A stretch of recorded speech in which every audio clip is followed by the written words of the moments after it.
দাবরানি খায়। আওয়ামী লীগের মিছিল বড় হয়, ওরা মিছিলে বোমা ফাটায়, না পারছে আওয়ামী লীগ ঠেকাইতে, না পারছে বিপ্লব রক্ষা করতে, না পারতেছে নিজেদের রক্ষা করতে। এনসিপির অফিসের সামনে গিয়ে আওয়ামী লীগ নেতৃত্ব করে, যে দেখেন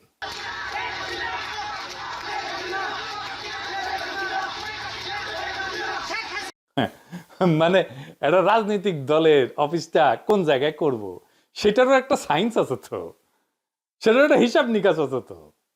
এমন একটা জায়গায় করছে যেখানে তার নিজের কোনো অবস্থান নাই।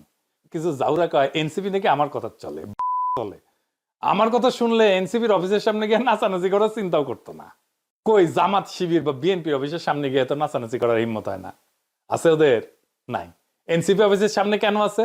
কারণ ওরা বেকুব, কারণ তারা জানে ওই জায়গায় এনসিপির কোনো অবস্থান নাই। বিএনপির অফিসের সামনে যান, যে লোকটা চা সিগারেট বিক্রি করে সেও বিএনপি করে। দলের অফিস নিতে হয় নিজের প্রভাবাধীন এলাকায়,